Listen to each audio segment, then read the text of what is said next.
The night stretched like black velvet over the royal citadel, rich and heavy in its silence.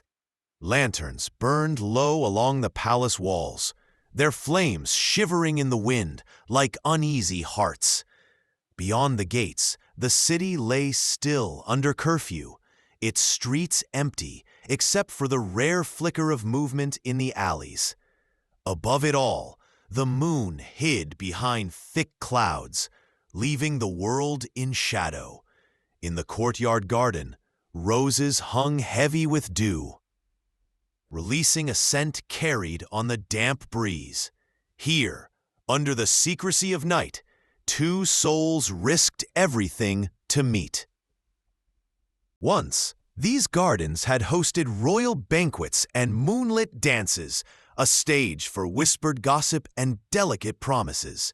Now, the marble fountains lay cracked, the hedges overgrown, and statues weathered into ghostly forms.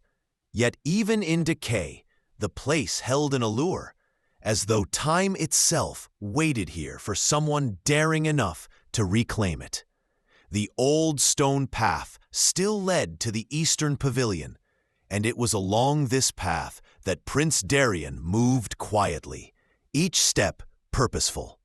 Darien's figure was tall, his cloak clasped with the crest of House Vathar, half hidden beneath folds of dark wool. His measured steps belonged to a man equally at home in the court's polished halls and on the mud of the battlefield. His heartbeat quickened, not from the walk, but from anticipation. For waiting at the pavilion was Lysienne, the one woman forbidden to him by law, oath, and blood. Lysienne was the daughter of Lord Arvist, whose rebellion had once left these gardens stained with blood. Her presence in the capital was meant as a gesture of reconciliation, a fragile thread of peace, yet from the moment Darien first saw her, framed by the candlelight of the great hall, he had known this was no matter of politics. She moved with quiet defiance, her words edged with warning and wit. Every meeting since had been a step toward this night. When they finally faced each other, silence filled the air, broken only by the distant call of a watchman's horn.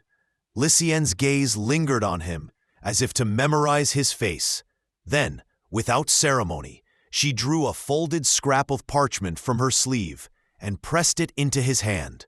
"Read it alone," she said. "Burn it when you're done." Darien's fingers closed over the paper, feeling the faint ridges of her handwriting. "Is it what I think it is?" he asked. She didn't answer directly, only stepped into the pavilion's shadows. "It is enough to save your life," she murmured, "or to end it faster." Above them, the clouds shifted, spilling a thin blade of moonlight into the pavilion. Darien stood still, the folded parchment heavy in his palm, as if it carried more than words. In the distance, a gate creaked and armor clinked, the slow tread of centuries. Every instinct urged him to hide the letter, yet he lingered, unwilling to release its weight just yet. The garden seemed to hold its breath. The ivy rustled sharper in the wind. The rose's scent grew thicker, as though the night itself leaned in to listen. Darien glanced toward the path Lysienne had taken, but darkness swallowed it whole. Calling after her would only invite danger. In this palace, attention could be fatal. He slipped the parchment into his cloak and turned toward the main path. Ahead, a dry fountain caught the moonlight in its weathered curves, its stone nymphs worn and hollow-eyed. It reminded him of tales of spirits bound to stone, waiting for the one they were meant to serve. He wondered if Lysienne, too, felt trapped between two worlds. Then he saw it, a flicker of movement along the colonnade. He slipped into the shadow of a hedge, watching as the shape of a man emerged, bow in hand. The crest on his livery was not the king's, but Lord Arvist's. A silent curse burned on Darien's tongue. Lucien was walking into a trap. Without hesitation, he left the path for the maze of hedges, his boots silent on the damp earth. Each turn deepened his unease. Then a sound, a gasp, faint but unmistakable. He quickened his pace, moonlight breaking through to silver the path, and there she was, cornered against the wall, two armed men closing in. Her back was straight, chin high, dagger drawn. They moved like predators certain of their kill. Darien's sword was in his hand before thought could form. He lunged forward, steel meeting steel in a burst of sparks. Lucien took the opening, her dagger striking true against the second man's armor, dropping him with a twist of the blade. But the first man pressed hard, driving Darien back, their swords locked, trembling under the strain. "This isn't your fight," the man snarled. "It became mine when you touched her," Darien answered, shoving him off balance and sweeping his legs from under him. Grabbing Lucien's arm, he pulled her into motion. "We have to move, now." Beyond the hedges came the sound of more boots and a sharp whistle. The garden had become a closing trap. They wove through the winding paths, racing for the pavilion.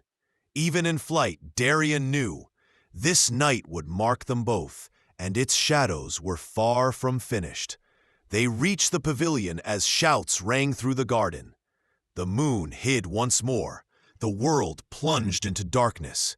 Darien pressed her against a column, shielding her as the boots drew nearer. The letter in his cloak burned against his chest like a live coal. Her hand found his, steady and strong. "They won't stop," she whispered. "Not until one of us is gone." Darien's mind raced. Return to the palace, and the king would demand answers. Lie and damn himself. Tell the truth and doom them both. "We get you out tonight," he said. She didn't argue. Instead, she unclasped the silver brooch at her neck and pressed it into his hand. "Wear it, and they'll know you speak for me. It will matter when the time comes." He didn't have time to ask why. Voices were closing in.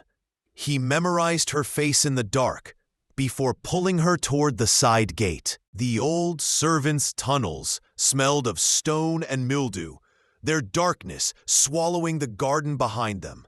They emerged at last into the courtyard of an abandoned chapel. The sky had begun to pale, dawn bleeding into the horizon. The quiet was fragile, ready to break. At the chapel's threshold, they faced each other. "We won't see each other again," she said, not as a question, but as certainty. He wanted to deny it, to promise another night beneath the velvet sky, but could not lie. "If the day comes when truth can be spoken without blood," he said, "I'll find you." She vanished into the waking city without looking back. Darien turned toward the palace, the hidden letter heavy in his cloak. Its words were unread, but he already knew they would shape the fate of them both. Above, the stars faded. The velvet sky had lifted, but its shadows clung stubbornly to the stones of the palace.